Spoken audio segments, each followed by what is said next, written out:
മമ്മൂക്കയുടെ ഫാനായിരുന്നു. സിനിമയേക്കാളേറെ മമ്മൂക്കയുടെ ഫാനായിരുന്നു. മമ്മൂക്ക ഫാനായിരുന്നു. അപ്പോൾ അത് കഴിഞ്ഞിട്ട് കോട്ടയം കുഞ്ഞച്ചൻ ചെയ്തു, കാർണിവൽ ചെയ്തു. അപ്പോഴൊക്കെ നല്ല ടേംസ് ആണ്. പിന്നീട് ഞാൻ ആ പറഞ്ഞ കാര്യം എനിക്കറിയത്തില്ല, എന്നോട് പറഞ്ഞറിഞ്ഞ കാര്യമാണ്. മമ്മൂക്ക എന്നോട് സംസാരിക്കാറില്ലായിരുന്നു. ഒരു നല്ല സ്നേഹമായിരുന്നു കോട്ടയം കുഞ്ഞച്ചന്റെ സമയത്തും കാർണിവലിന്റെ സമയത്തും. അത് കഴിഞ്ഞിട്ട് എപ്പോഴും പുള്ളി ഈ ജനറൽ ബോഡി മീറ്റിങ്ങിനൊക്കെയാണ് നമ്മൾ സാധാരണ. പിന്നെ ഒരുപാട് പടങ്ങളൊന്നും അഭിനയിച്ചിട്ടില്ല.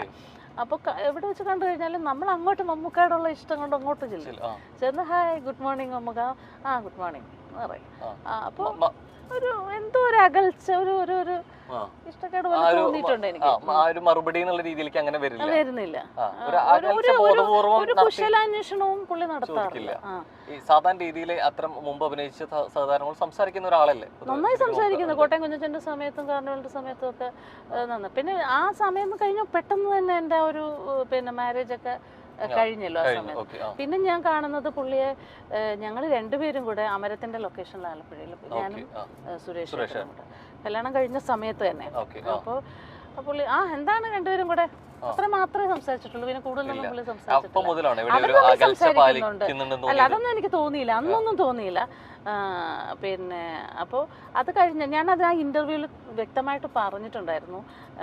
ഈ വിവാഹത്തിന്റെ സമയത്ത് തന്നെ എൻ്റെ ഫാദറും അദ്ദേഹത്തിന്റെ സുരേഷ് ഏട്ടന്റെ അമ്മയും അച്ഛനും ഒക്കെ മമ്മൂക്ക എടുത്ത് എന്ന് പറഞ്ഞിരുന്നു. എങ്ങനെയെങ്കിലും ഞങ്ങൾ ഇതിൽ നിന്ന് പിന്തിരിപ്പിക്കണമെന്ന് പറഞ്ഞിരുന്നു. അപ്പോൾ എൻ്റെ വാപ്പി പറഞ്ഞപ്പോൾ ഞാൻ സംസാരിക്കാമെന്ന് പറഞ്ഞു. അദ്ദേഹത്തിനോട് സംസാരിക്കാനും പറ്റി. തിരുവനന്തപുരത്ത് തന്നെ ആയതുകൊണ്ട് പെട്ടെന്ന് ഏതോ പടത്തിന്റെ ഷൂട്ടാണ്. വാപ്പി തിരുവനന്തപുരത്ത് പോയാ കേട്ടോ പറഞ്ഞത് പുള്ളിയോട്.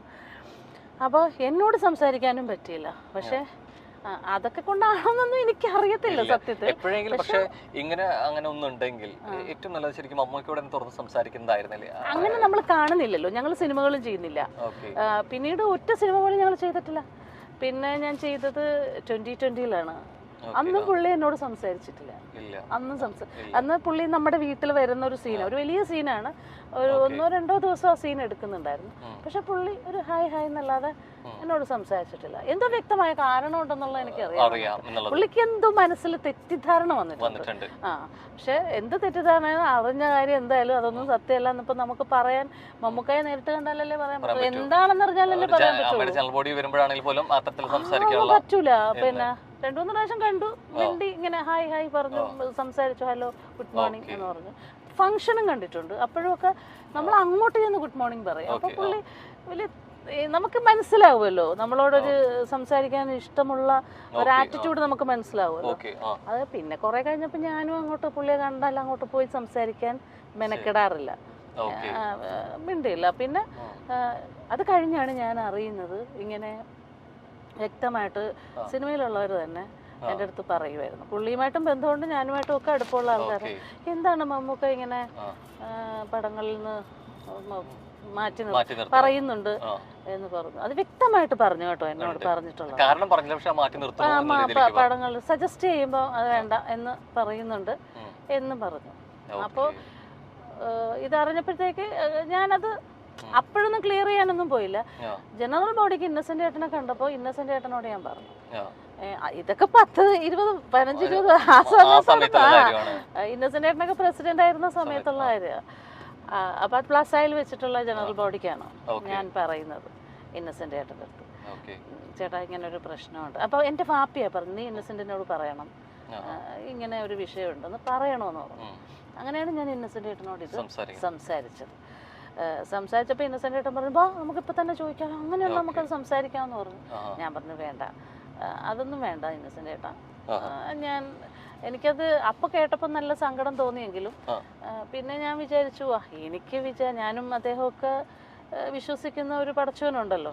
അപ്പൊ ആ പടച്ചവൻ എനിക്ക് വിധിച്ചത് ആര് വിചാരിച്ചാലും തടുക്കാൻ പറ്റത്തില്ല, എനിക്ക് കിട്ടും.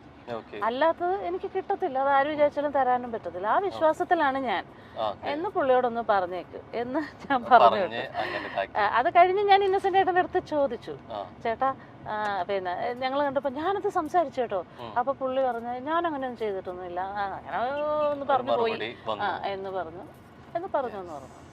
എന്തായാലും നമ്മള് ബീച്ചിന്റെ സൈഡിലൂടെയാണ് പോയിക്കൊണ്ടിരിക്കുന്നത് അതെ, അല്ലേ? ആലപ്പുഴ എന്തായാലും ആലപ്പുഴ ബീച്ച് വന്നിട്ട് ബീച്ചിൽ കയറാതെ പറ്റില്ല അല്ലേ? പിന്നെ നമുക്കൊന്ന് ബീച്ചിൽ പോയിരുന്നു. കേരളത്തിലെ ഏറ്റവും നല്ല ഏറ്റവും നല്ല ബീച്ചുകൾ ഒന്നാണ് ബീച്ച് ആലപ്പുഴയാണ്. പഴയകാല സിനിമകളിലൂടെ നമുക്ക് ഏറ്റവും പരിചിതയായ ഒരു നടിയാണ് ഉഷ. പഴയകാല സിനിമകളിലെല്ലാം തന്നെ സഹോദരിയായും അമ്മ കഥാപാത്രങ്ങളായും ചേച്ചിയായും അനിയത്തിയായും ഒക്കെ നിറഞ്ഞു നിന്ന നടി തന്നെയാണ് ഉഷ. ക്യാരക്ടർ റോളുകൾ ചെയ്ത നടിയെ നമ്മൾ ഒരിക്കലും മറക്കില്ല. ഇപ്പോൾ ഒരുപാട് മാറി. സിനിമയിൽ ഒരു വലിയ ഒരു സമയത്ത് നിന്ന നടി പിന്നീട് സിനിമയിൽ നിന്നും അകന്നു നിന്നിരുന്നു. പിന്നീട് കുറെ തുറന്നു പറച്ചിലുകളുമായിട്ടാണ് ഉഷ നമുക്ക് മുന്നിലേക്ക് എത്തിയത്. നടൻ മെഗാസ്റ്റാർ മമ്മൂട്ടിയെക്കുറിച്ചും മോഹൻലാലിനെ കുറിച്ചും എല്ലാം നടി തുറന്നു പറഞ്ഞുകൊണ്ട് രംഗത്തെത്തിയിട്ടുണ്ട്.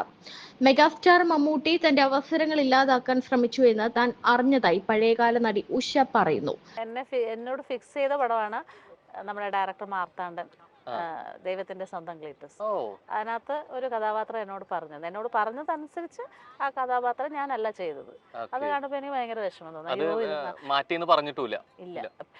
പറഞ്ഞിട്ടേ ഇല്ല.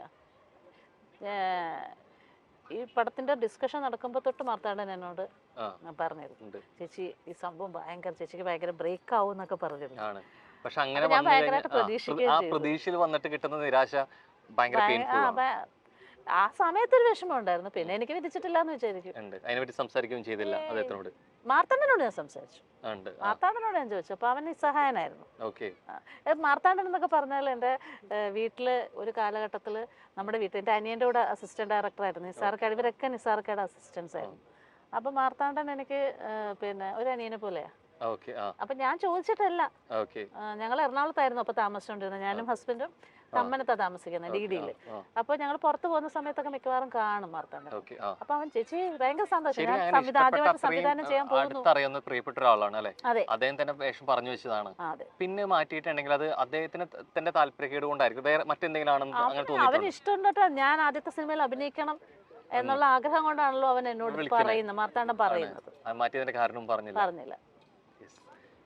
ചെയ്യാത്ത തെറ്റുകളുടെ പേരിൽ സിനിമയിൽ മാറ്റി നിർത്തലുകൾക്ക് വിധേയമായിട്ടുണ്ട്.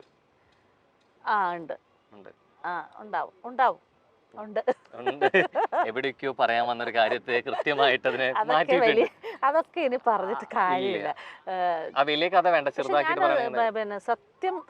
സത്യത്തിനെതിരെ സത്യത്തിന് വേണ്ടി സംസാരിച്ചതും ന്യായത്തിന് വേണ്ടി സംസാരിച്ചത് കൊണ്ടും എനിക്കെതിരെ ഒരു എപ്പോഴും സത്യം പറയുന്നവർക്ക് ശത്രുക്കൾ കൂടുന്നതാണ്.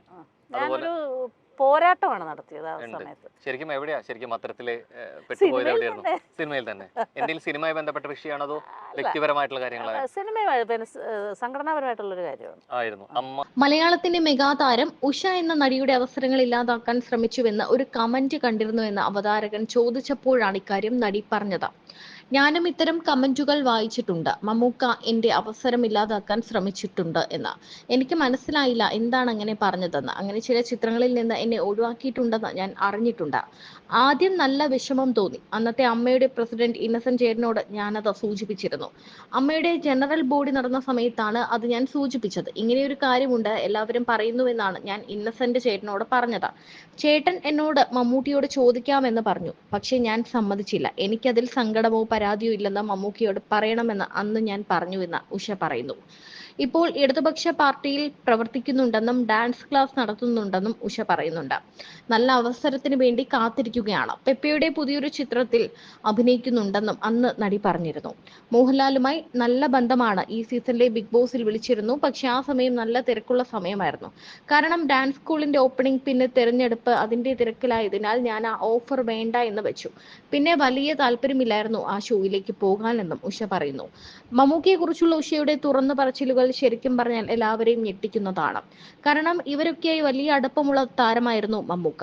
ആദ്യമൊക്കെ കാണുമ്പോൾ കുശലാന്വേഷണം പറയുകയും കാര്യങ്ങൾ ചോദിക്കുകയും, ഓരോ താരങ്ങളും മമ്മൂക്കയെ പറ്റി ഇതുവരെയും ഒരു നെഗറ്റീവ് പറഞ്ഞ് നമ്മൾ കേട്ടിട്ടില്ല. എല്ലാവരും മമ്മൂക്കയെ ചെന്ന് കാണുമ്പോൾ മമ്മൂക്ക എല്ലാവരോടും ചിരിച്ചുകൊണ്ട് വിശേഷങ്ങൾ ചോദിക്കും എന്ന് തന്നെയാണ് ഓരോ ഇന്റർവ്യൂവിലും ഓരോ താരങ്ങളും പറയാറുള്ളത്. എന്നാൽ അതൊക്കെ മാറ്റി പറയുകയാണ് ഉഷ. എന്നെങ്കിലും ഈ വിശ്വസിക്കുന്ന പടച്ചോൻ ഉണ്ടെങ്കിൽ എന്നെങ്കിലും ഈ തെറ്റിദ്ധാരണകളൊക്കെ മാറുമെന്നും ഉഷ പറയുന്നുണ്ട്.